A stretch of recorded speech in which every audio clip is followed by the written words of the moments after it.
Hello my dear friends, welcome back to our channel JEE Multiverse. So today we are going to solve some illustrations based on circular motion. As you can see, I have two illustrations here. So let's start by reading the first illustration, and after I read it I want you to try the problem yourself. Okay, so let's first read it.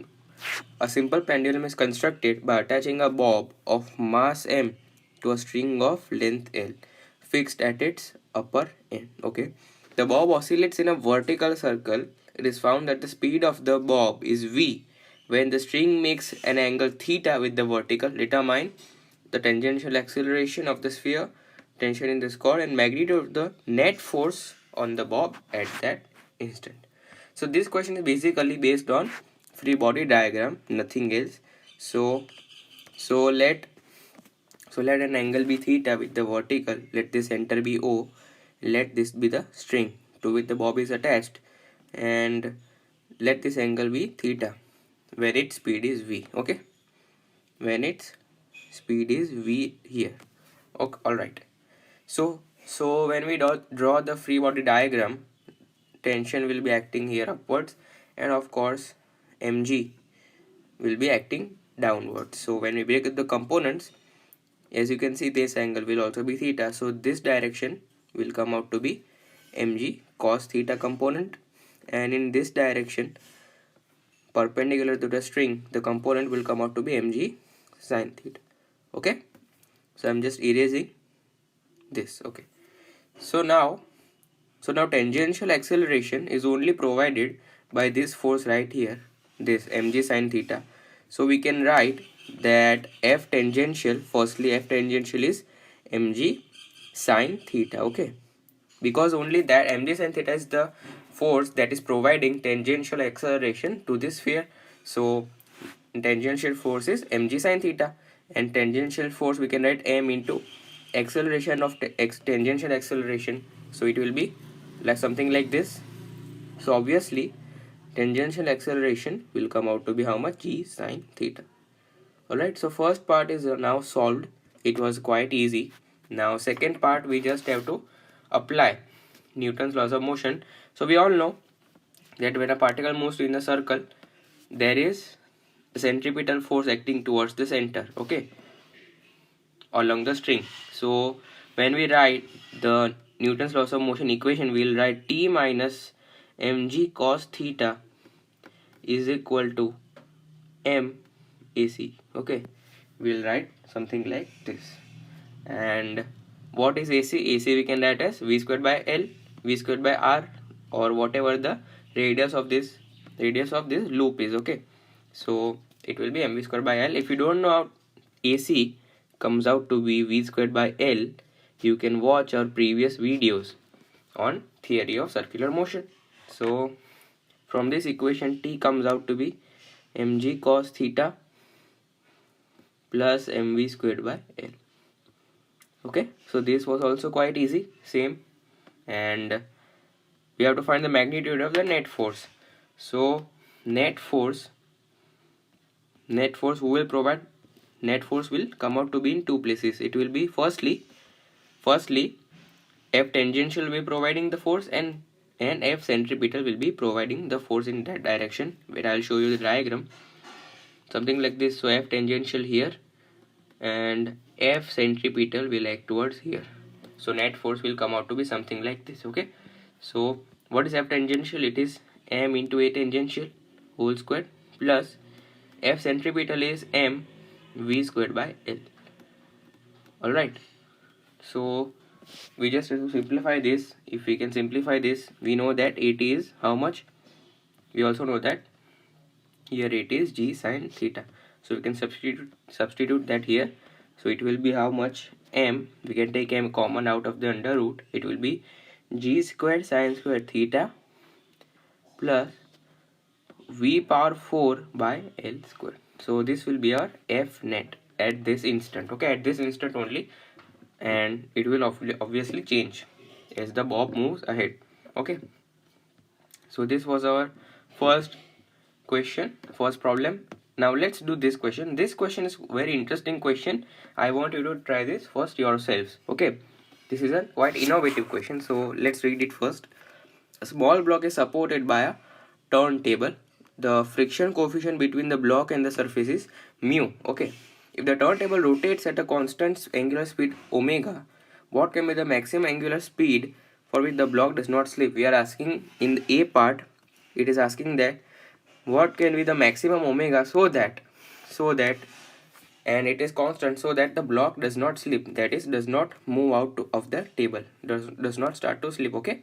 And in the second part is asking that if the angular speed is increased uniformly from rest with an angular acceleration alpha. Now in the B part, the omega angular speed is increasing continuously, means angular acceleration, uniform angular acceleration alpha is being provided. So it is asking that at what speed will the block slip. Alright, so I hope that you will try this question yourself. I am now writing the solution.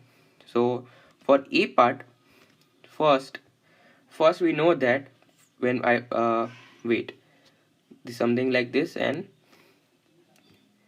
yes, it is spinning like this in angular speed omega in the A part, that is constant, and this distance is r. Okay, wait,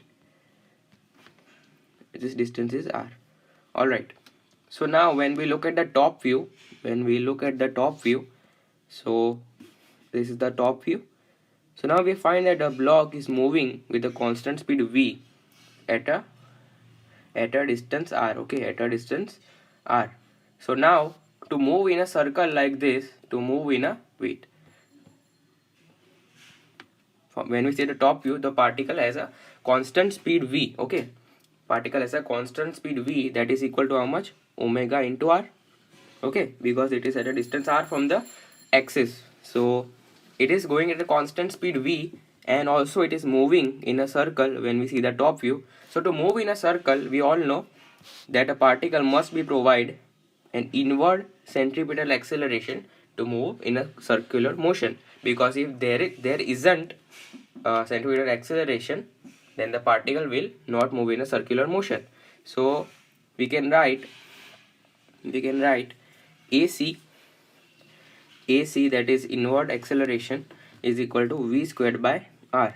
That will come out to be omega squared r squared by r. And so now our AC is coming, that is omega squared r.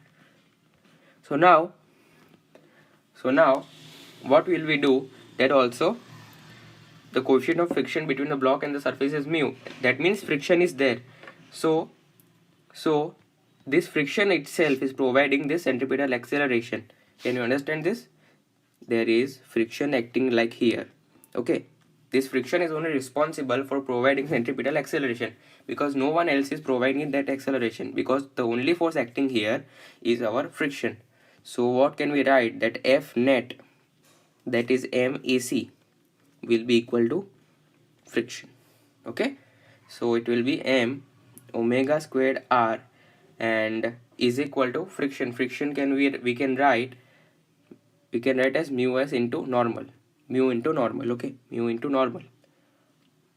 Now normal will be in the diagram, see carefully, normal will be like perpendicular to the surface, and also block weight exert mg down the surface. So normal will balance the mg. So what can we write? That m omega squared r is equal to mu into normal is actually our mg. Okay, in the vertical direction when we balance the forces. So m and m will cancel. So omega is coming out to be under root mu g by r.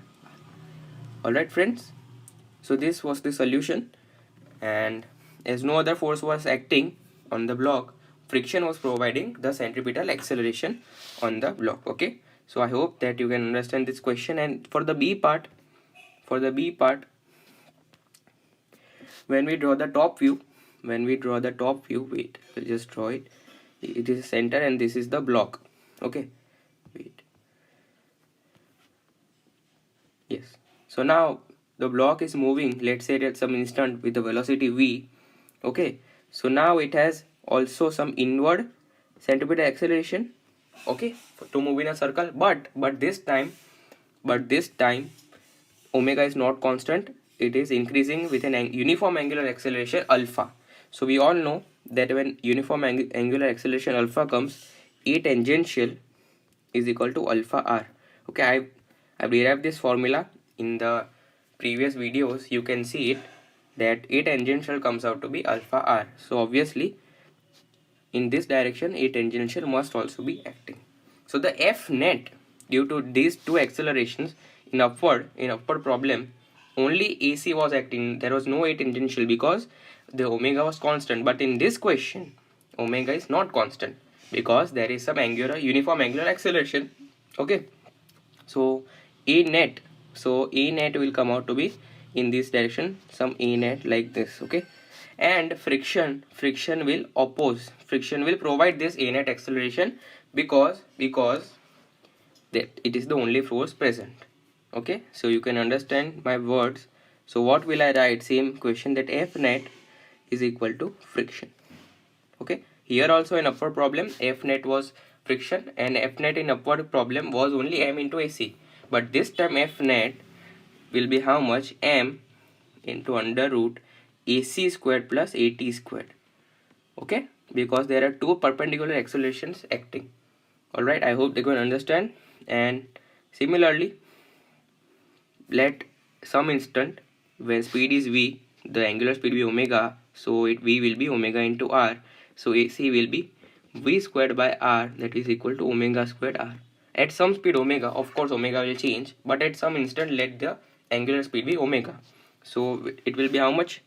M under root AC will be omega squared, wait, I will just write it whole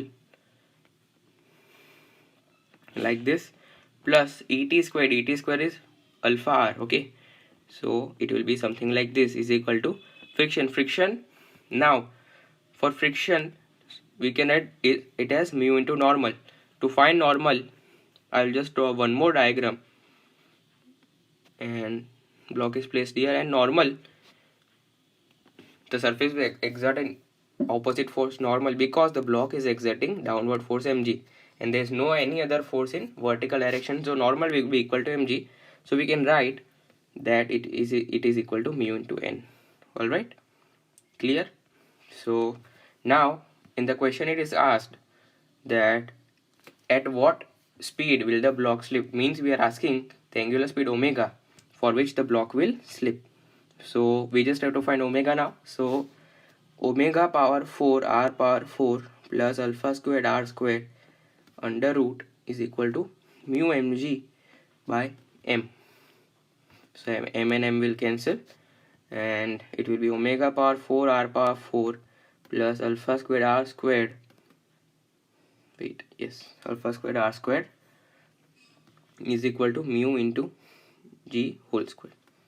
All right, so by calculating this expression, omega will come out to be how much? Mu g by r whole squared minus alpha squared whole raised to power 1 by 4, because there is power 4 in this expression. So omega, our answer will come out to be this, like this, mu g by r whole squared minus alpha squared into whole raised to 1 power 4. I hope that you understand this question. And see the basic formula, the basic thing you have to remember, that always F, we have to equal F net is equal to F. Okay, and here there was no angular acceleration, so only A centripetal was acting, that is omega squared r, and it was constant, omega was constant. Okay, but here omega was not constant, so angular acceleration alpha was being provided, so A tangential will also act, and due to that the F net is equal to friction, and F net will change now. But the basic formula that F net is equal to F is always valid in all the questions like this. Okay, so that's all for this video. If you like this video, please share this video as much as possible, and don't forget to subscribe our channel and hit that like button for me. So meet you in the next video.